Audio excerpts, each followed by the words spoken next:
good morning, and welcome back. We've taken a few months off from doing our third way dialogues over the past couple of months just for the holiday reasons and a lot of people traveling and so forth, but we're back, and we're back with a very special guest. I will start because my mother and father would be disappointed if I did not share the two most important words that they taught me to be in the English language, and those words are thank you.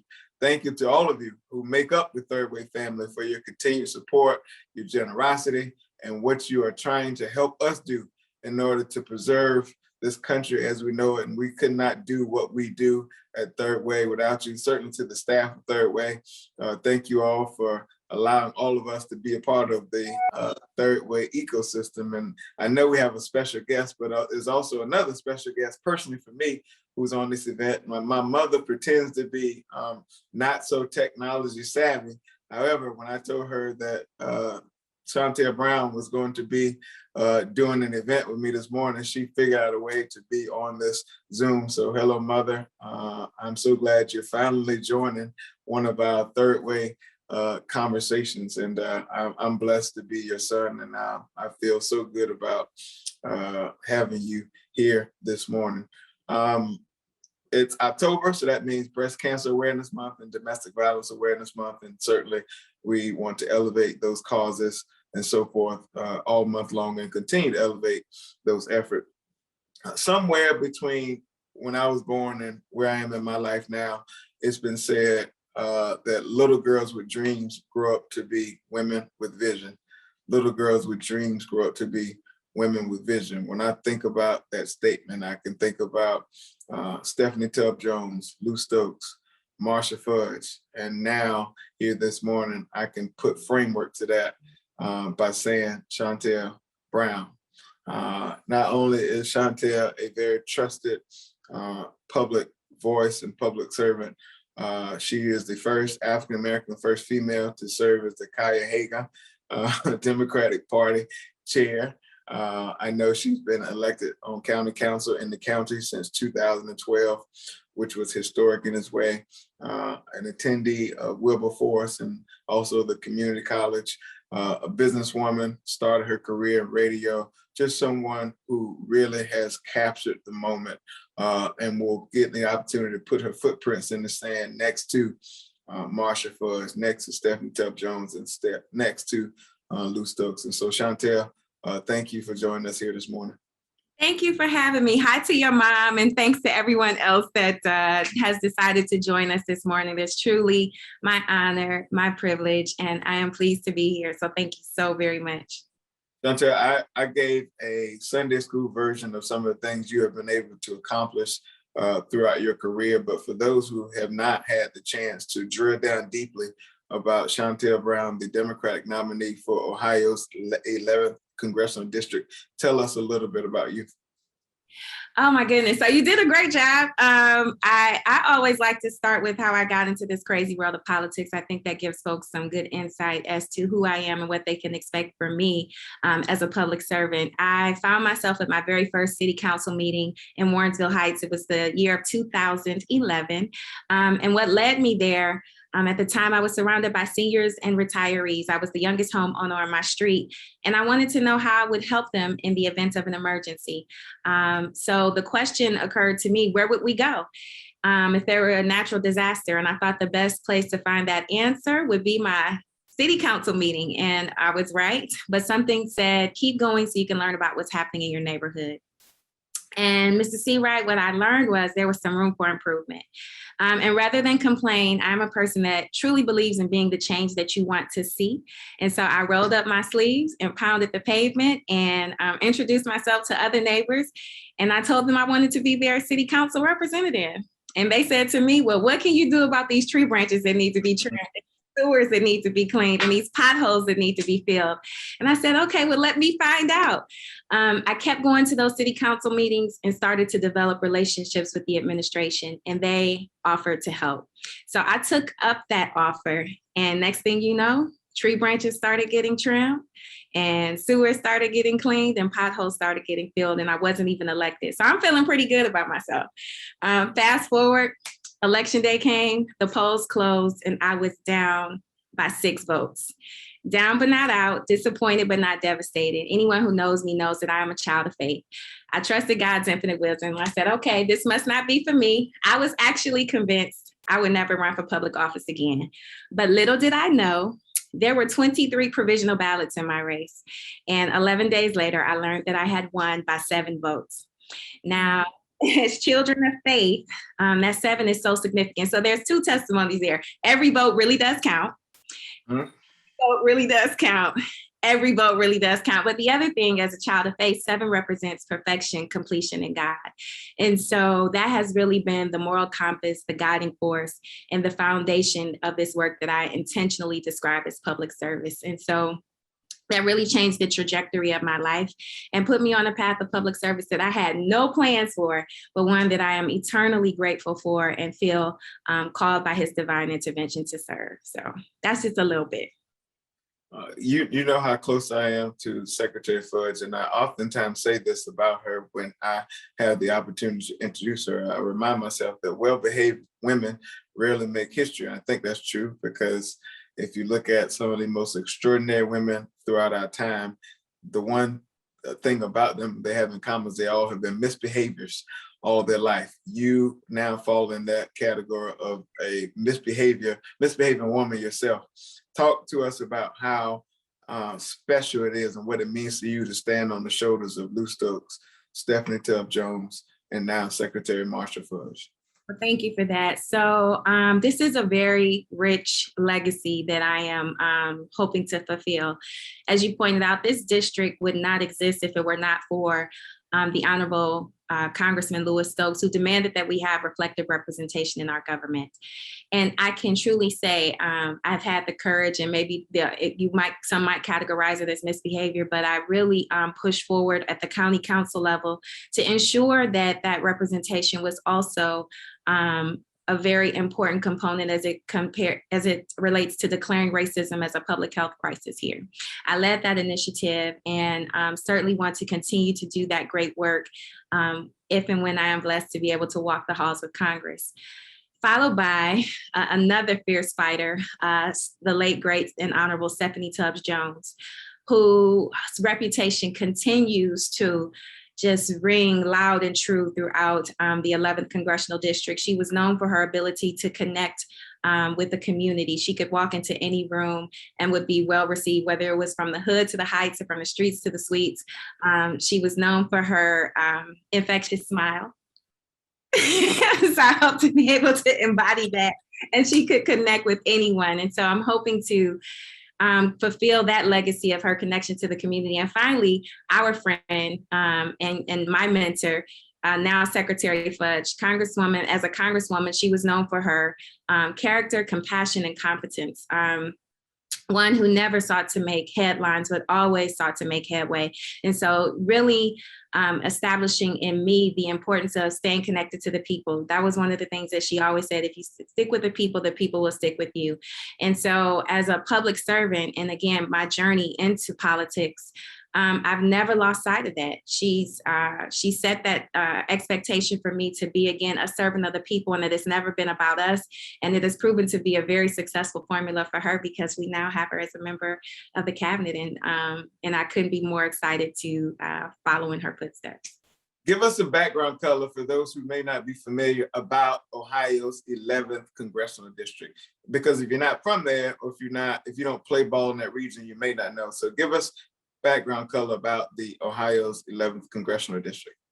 Okay, so Ohio's 11th Congressional District is one of the most diverse in the state.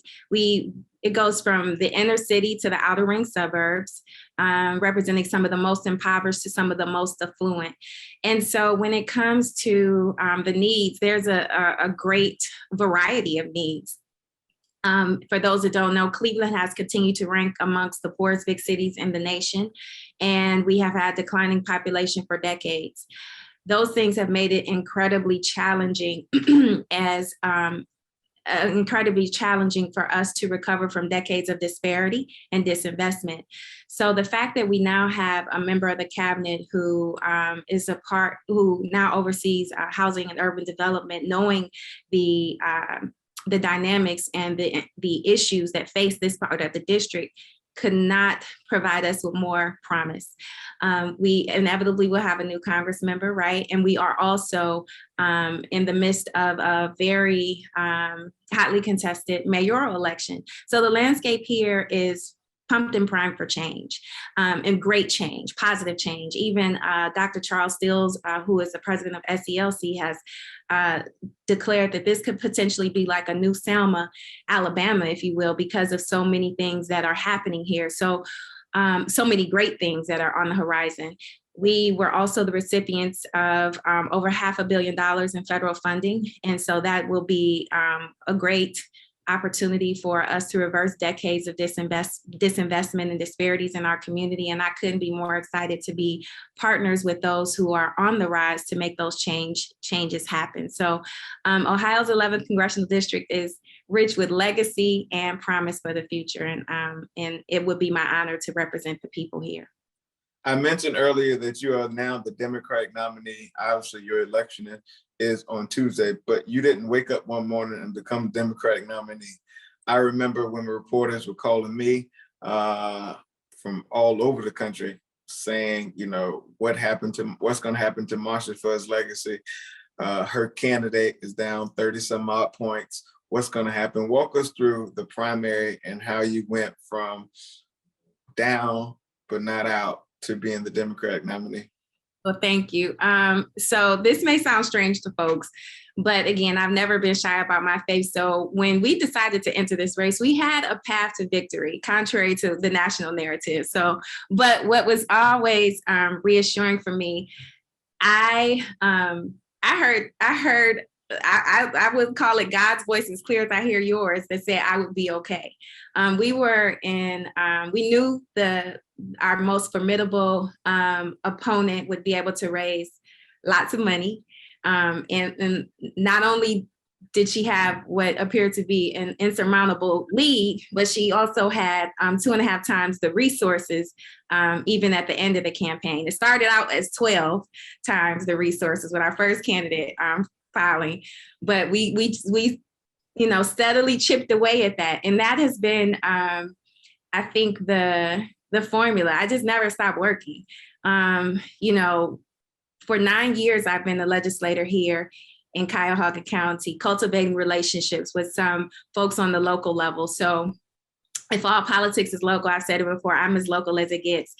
We had the support of over 100 local elected officials, mayors, city council folks, school board members, precinct committee members, long before we started getting any national attention. And so we always expected those relationships and connections to get us to victory. So we worked hard. Folks like you guys and others took notice and supported us along the way, and I'm forever grateful for it. But it was really, I would describe it sometimes as, again, being a child of faith of a David and Goliath situation. We really just faked it till we made it. Like I just kept pushing. And so we had an amazing team of folks. And the other thing that I think is important to point out, and I say this humbly and respectfully, I've never entered a race without the expectation of doing anything other than winning. So I am blessed to say I've never lost a race. And in that spirit of 7, this was technically my 7th race. And the other thing that I would say that kind of gave me a reassurance is this was initially supposed to take place in May, this race. May 4th was supposed to be the initial election day. But due to delays with the confirmation, our governor also had the deciding authority on when the race would happen. This is a Republican-dominated state, so we had no influence there. And when we learned it was going to be August 4th, that kind of shook me, not in a good way, because I'm like, okay, now we got to raise even more money.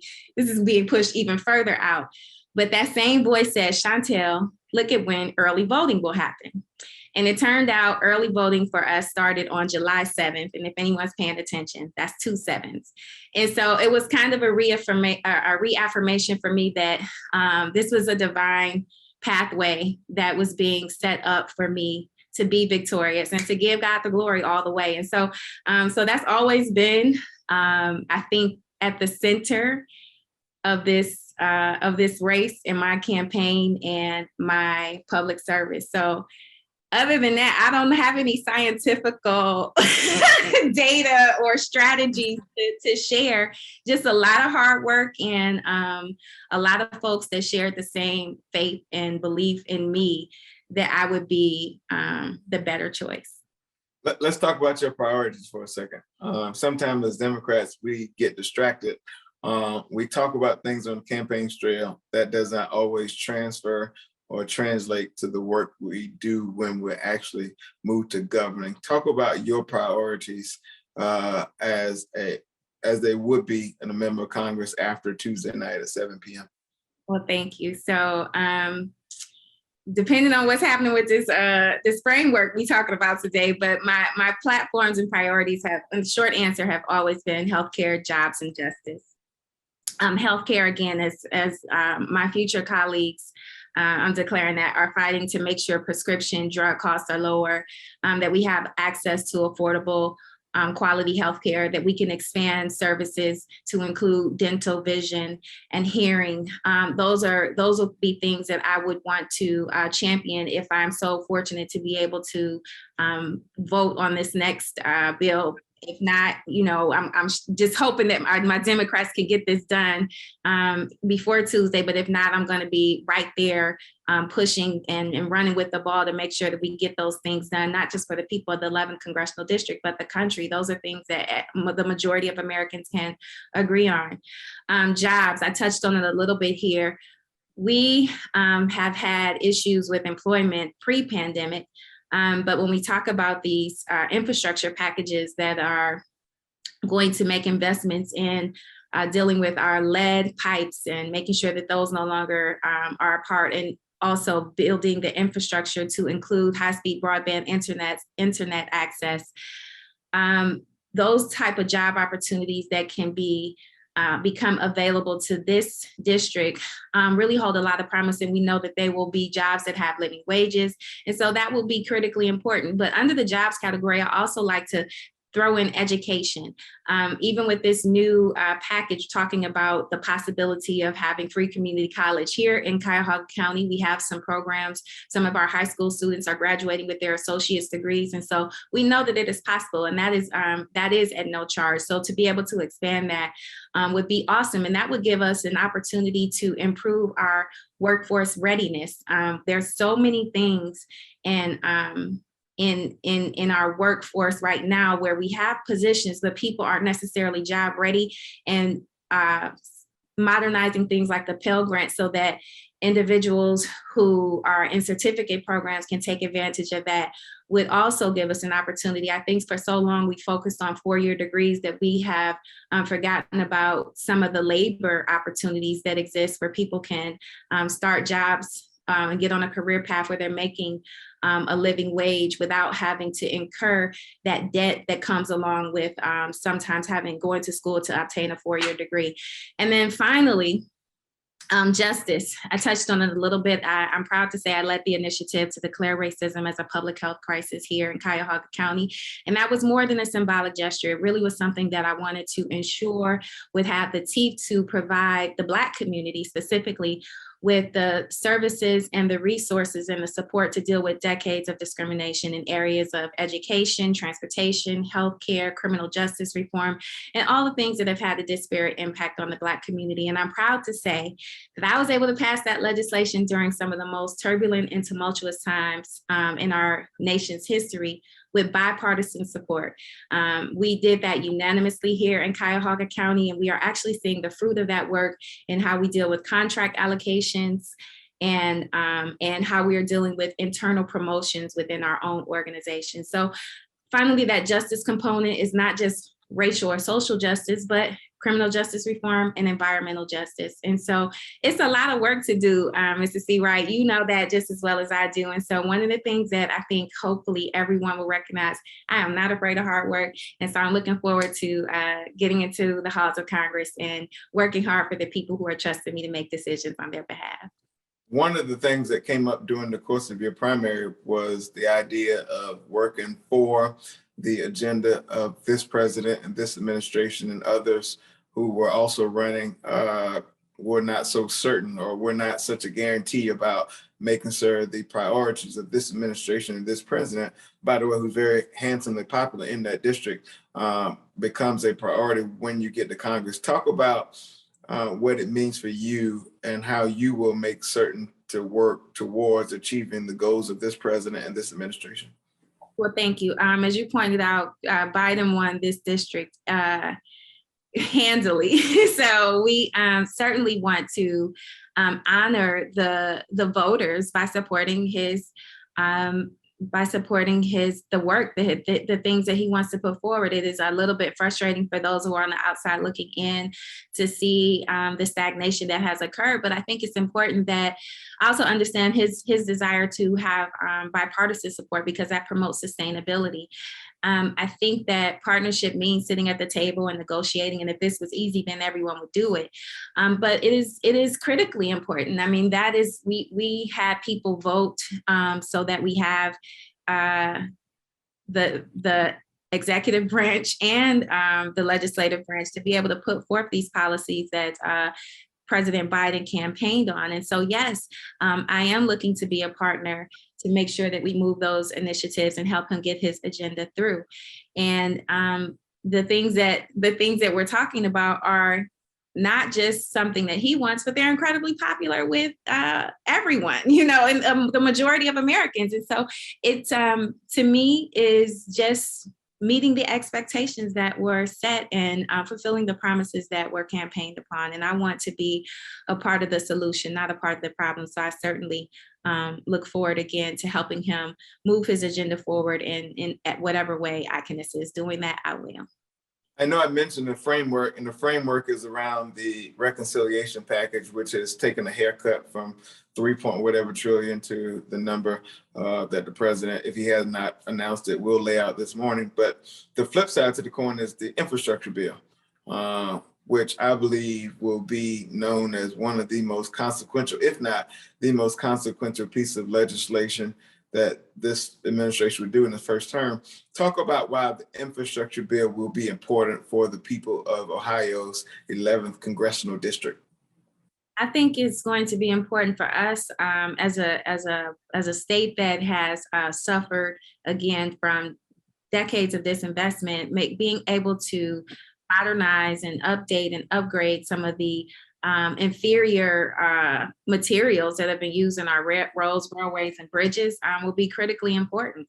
And not only that, again, the job opportunities that it will provide for a place that has suffered with great unemployment and great poverty for so long.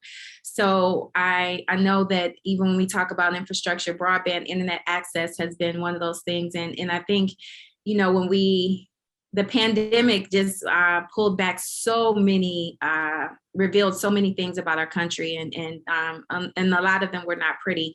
But one of the things that happened here in Ohio, in the 11th Congressional District, which I don't think we were exclusive, is that when children had to transition from the classroom to virtual learning, the disparities about access to broadband were great. So much so that I started getting calls and put forth a request to set aside $1.5 million so we could provide Wi-Fi hotspots so our students could learn. But that didn't only benefit our students, it also benefited families and parents who had to work from home, who struggled with that ability to access those things. So all of those things are so critically important to our advancement locally, but also globally. We are in a worldwide pandemic, and so we need to be making the investments to ensure that we are putting ourselves in a position that once this is behind us, we can remain to be leaders of the free world. And so those infrastructure investments, to me, during a time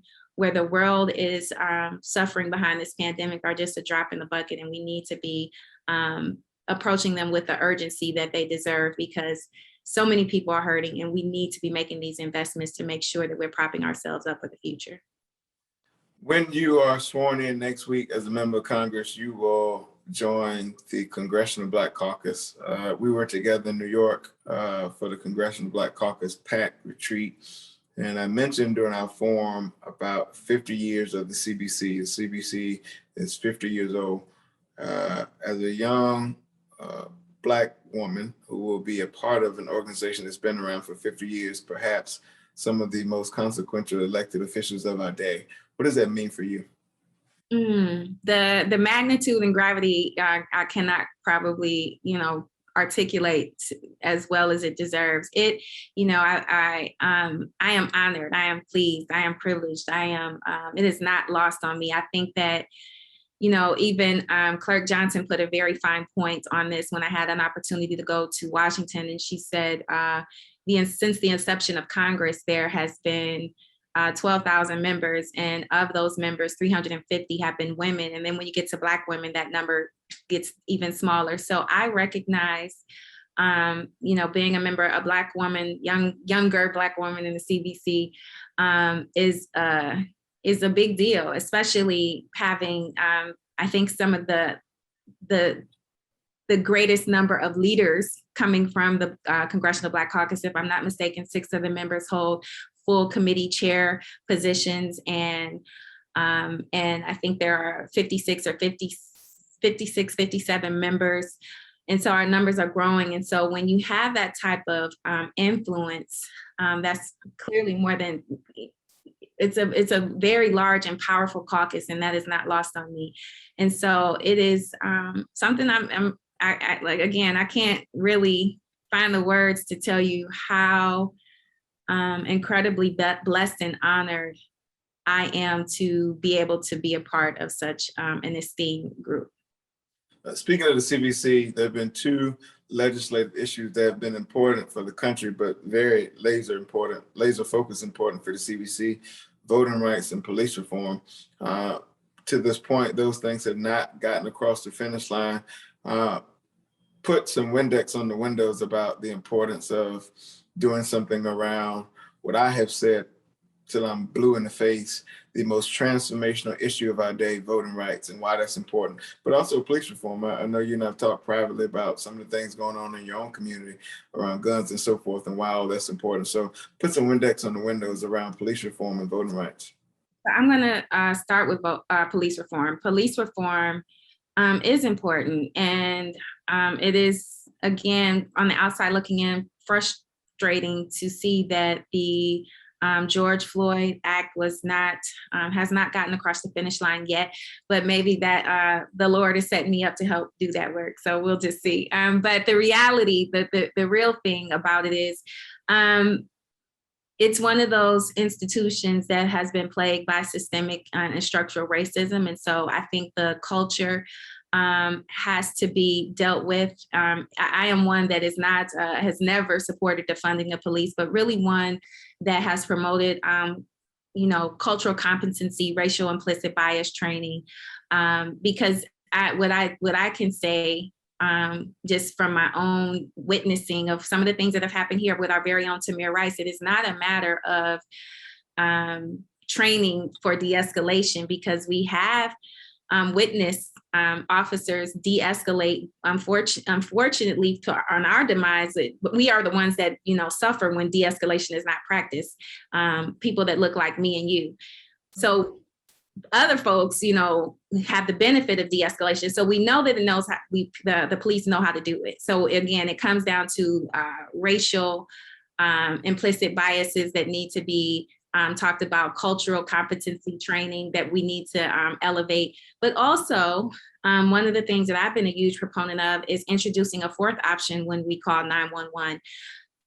And that has also been a subject of the CAHOOTS legislation. And I don't know where that is in Congress, but CAHOOTS is crisis assistance helping out on the streets. And that deals with those who we know are suffering from mental health issues, who do not need to be approached by an officer that would only escalate issues, but need to be handled with someone who has crisis intervention skill sets, right? And so either they should be partnered with our police, or they should be deployed instead of the police, just depending on the intensity of the situation. And so those type of things I think are critically important, but the no-knock warrants and the elimination of chokeholds, those seem like simple things that we should be able to accomplish. So hopefully when I do get to the halls of Congress, I will be able to help see those things through. with voting rights. As the chair of the largest Democratic County Party in our state, there are 88 counties, and we are not the most populous. That goes to our friend, Congresswoman Joyce Beatty. Franklin County is the most populous, but we here in Cuyahoga County, we deliver the most votes from the precinct to the presidency. And I'm pretty proud of having done that under my leadership. And so even with some of the most suppressive tactics that have been deployed to make voting more difficult and not easier. So I've always believed that the vote is the great equalizer when it comes to power in our country, whether you are Black or white, rich or poor, gay, straight, Democrat or Republican, GED to PhD, we all get one vote. And so when we just throw it away, it is the most devastating thing in my mind that we can do. People don't try to take things away from you that have no value. And that's what I try to express and impose upon people who feel like their votes don't count. As a person who narrowly won my first race by 7 votes, every vote does count, y'all, and especially in our local politics. And so the things that we are seeing happen throughout the state, the voter suppression initiatives are disturbing. And again, they wouldn't be happening if they didn't have any value. So we must be vigilant. We have to do everything we can. And so the other thing I think that we need to be seriously pushing is elimination of the filibuster as it relates to these fundamental issues around voting rights. And so I think, voting is one of the things that I'm most passionate about, again, being chair of the Democratic County Party here, the largest Democratic County Party here. Getting the vote out is one of my regular responsibilities. And it's not an easy one, but it is one that I really consider a labor of love and one that I thoroughly enjoy doing, and helping young people and people alike understand how powerful their vote is and how they must use it at every opportunity. Speaking of vote, speaking of using it at every opportunity, I know we speak things as if they were, because our faith teaches us, but you have an election on Tuesday that you have a Republican opponent that you ultimately will have to defeat at the ballot box. And shortly after that, you will get sworn in as a member of Congress. And then a few months later, you have to refile, in which on paper, you already have an opponent, which would be a repeat of the last primary in such a way. Give us some rainbow color to Tuesday's election, looking ahead, and then filing for re-election, which I think you all will do in March or so. Yes. So we're not taking anything for granted. I appreciate you practicing our faith and speaking things into existence. So we have been working incredibly hard, even for this general election cycle. So if I seem a little frazzled, that is probably why. We are less than a week out. And while the numbers and the past performance is a good indicator of the future, we don't take this general election for granted. So we will continue to work through November 2nd. And as you have indicated, there has already been a filing to run against me in 2022. And so I find that I am one that focuses on me, Antjuan, which so I can only control what I can control. And so what I have been doing is just letting people know that I'm here to unify and build consensus.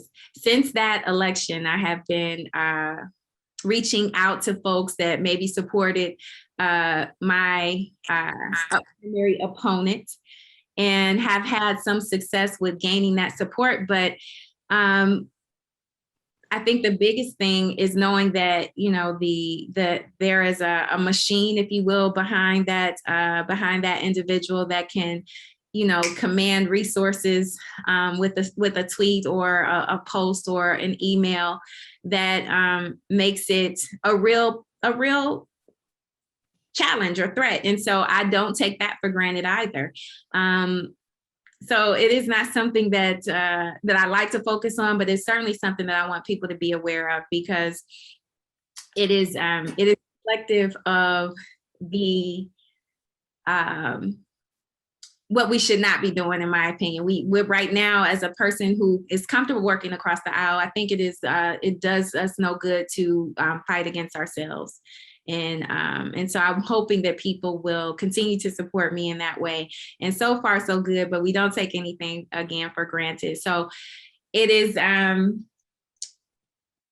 something that we will be working hard between now and February is actually the filing deadline. So it's even sooner. So I feel like I've been running a perpetual race since the presidential, even 2020, we had our Yes Party chair helping President Joe Biden get elected. And then shortly after that, Congresswoman, now Secretary Fudge, got nominated. So I've been running since December. Then we thought we would have that race in May. It got pushed back to August. And then right after that, we had our mayoral race here. And so now I'm in my own general. And then again, I'll be back at it at the top of the year to try to retain the seat. So those of you who are watching, if you have any sympathy, help me out. I need a little bit of a break, but I do believe that folks in the halls of Congress and my future colleagues have assured me that they would like to see me remain their colleague. And so I'm just asking folks who are watching now, if I've said anything to connect with you or anything that you can appreciate, to consider that, because what we know about Congress is that your tenure and your impact are closely tied to your influence and your power. And so I want to be there for at least a long enough period to have some impact. So if you find it in your charitable donations and giving, I can't be too shy in this situation. We need the help so that we can make sure we are putting ourselves in a competitive posture for the next election cycle.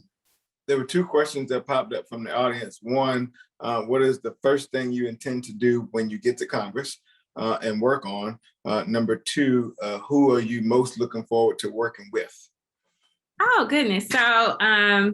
So listen, what I know about this situation that I'm walking in is I will be number 435 out of 435. So I am looking forward to getting to know my future colleagues and understanding what their issues are and putting myself in the mix of the folks who are wanting to get things done. That is what I intend to do. Who am I looking forward to working with the most? Anybody that's looking to get things done. Anyone that knows me knows I have been hyper-focused on issues here in local government. And that has what I think has made us effective, if you will. We really look at things through a lens of how can we help those who need it the most? And when we put those glasses on, sometimes we can shed some of those labels: progressive, moderate, Democrat, or Republican. So I want to work with people who want to work with me.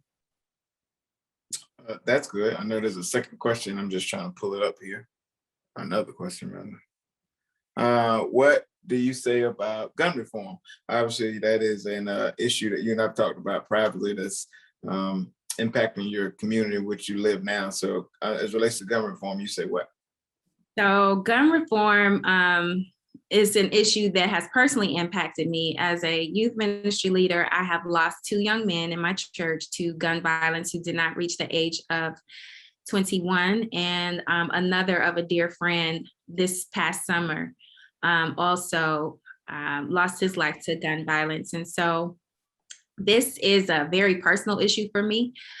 I believe that it was Senior Advisor Richmond that spoke about the importance of this being recognized as an epidemic, gun violence, and making the investments into the FBI and DEA to deal with our straw buyers who are putting the hands into the guns into the hands of people with no accountability. So changing that structure and maybe increasing the consequences of those who are allowing people to get their hands on guns that are exercising the most egregious and heinous crimes. We also have to do some of those common sense things that, again, the majority of Americans support, which background checks, the elimination of high capacity magazine rounds. And this is a person, let me also say this, I am licensed. And so I have my CCW, so I support the Second Amendment, but I think we have to practice common sense gun laws. And so, but some of the things that we just again, have been stagnant, not for years, but decades. When we think about the mass shootings as far back as Columbine, these are things that we really should take more seriously and keep at the forefront of our conversation. So I sincerely appreciate that question. It is something that will also be a high priority for me, and one that is of a great concern to the constituents here in the 11th Congressional District. So thank you for that. Shontel, I know you have to go get back on the phone and raise money. I know you have some doors to knock, some calls to make. And so I would just ask that you give us some closing comments. But before you do, again, thank you to all of you who have joined us today, especially my mother. It definitely warms my heart to have my mother for the first time since I've been doing these, which has been a long time, to join for Shontel. And to all of you, please keep and continue your support for Third Way. Third Way has really been, I think, a cooling fan for Democratic politics and making certain that we move towards that perfection that we read about in elementary school. So I thank you for your support. Shontel, you know how special you are to me personally and professionally. So I'm looking forward to your service and to what you're doing to put your footprints in the sand of history next to Lou Stokes, Stephanie Tubb Jones, and Marsha Fudge. So please close us out in your own way. Thank you so much. So again, I share that mutual admiration and respect for you. And I just want to thank Third Way. I want to thank Rebecca and Matt for working behind the scenes to make sure that this production went through flawlessly. I want to thank those who took their time to join and gave me an opportunity to share a little bit about myself. I hope that you learned something that you didn't know, but more importantly, I hope that you learned something that makes you want to continue to support me in a way that I can be helpful to all of us. We are in the fight for our democracy right now. So many things are so critically important to the future of this country, and protecting our democracy is at the top of that list. I want to go to Congress, not just to be a fighter. A lot of folks here locally said, will you fight like that other girl? And I said, I'm not a fighter, I'm a champion. So champions win. So it's not enough for us to just fight. We have to know how to win. And again, I say this humbly, but with the bold expectations that I have been blessed to be in a position to have never lost a race. And so I want to continue that trend. So I just ask that you continue to give me that support. And when you do, you can trust that you'll have someone who will be accountable, accessible, and one that really will be focused on doing the work of public service. So thank you so very much. I'm about to go make calls. Have a great weekend, and I'll see you all hopefully in DC this time next week. Thank you, Shontel. We'll see you soon, everybody.